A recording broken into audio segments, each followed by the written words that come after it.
Okay, today's video is all about expected outcomes. So you're going to need your calculator and a spiral notebook. And here are your vocabulary words you want to keep in mind and make sure that you refresh your memory on what a proportion is. Proportion is when you have two fractions equal to one another, and you're usually using that to find a missing value.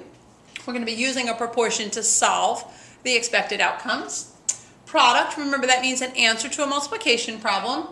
And an outcome, just another quick reminder, it's a result from an experiment. So make sure you have the vocabulary words written down, and then come on back and we'll go over a few examples together. Make sure you pause the video so you can keep along. Alright, here's your first example. You flip a coin and get heads. 4 out of 10 trials. How many times would you expect to get heads out of 100 trials? You're doing this experiment and you don't have time, nor do you want to do this 100 times. Okay? It's kind of like taking a sampling of some data. Alright, well, you actually did the experiment a little bit, and here are your results. 4 out of 10 trials. 4 out of 10. So you have your proportion, okay? The first fraction represents what you did do. The part of the experiment that you did accomplish. You did do 10 trials. And out of those 10, 4 of them were heads. Okay? Well, you don't want to sit around and do it 100 times. So you're going to put the expected time. Let's say I pretend like I want to do this 100 times. I don't have time, but I'm going to want to do it 100 times. That's going to be your denominator here. Now, do you remember how to solve proportions? It's cross products. So you're going to multiply 4 times 100 and divide by the number that's left. 4 times 100, divide by the 10. 4 times 100, divide by 10. I'm going to give you a second to type that in. Did you get 40? And that makes sense, doesn't it? Isn't 10 times 10 100? So 4 times 10 would indeed be 40.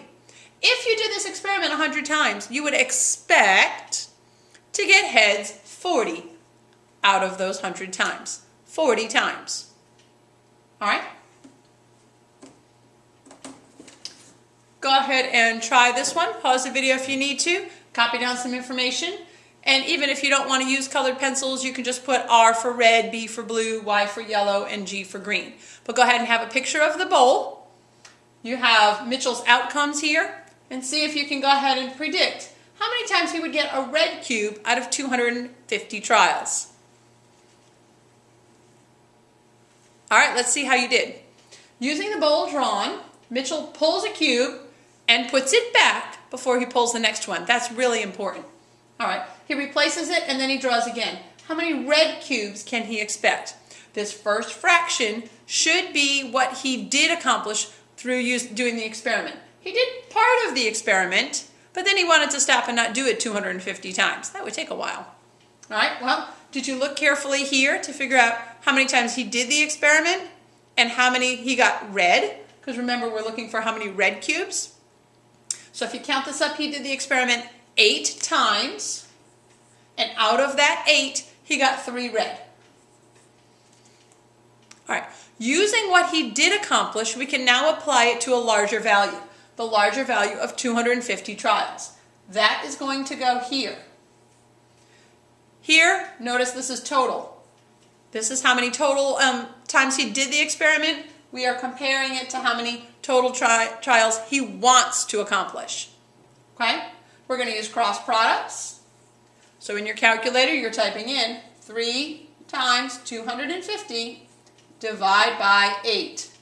3 times 250 divide by 8. Did you get a decimal? That's okay. Sometimes that's going to happen. Let's round that. We can say about 94 times he is going to get that red cube. 94 outcomes will be red compared to the 250 trials.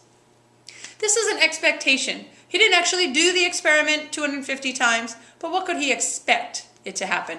Look for that key word, expect. Make sure you set up the proportion, matching up totals to totals. This is the experimental probability compared to what you're expecting to happen.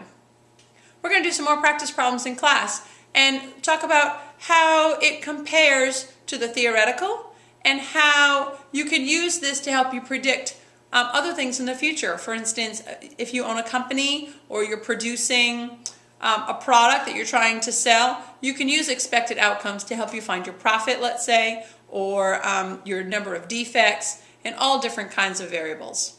We'll see you soon.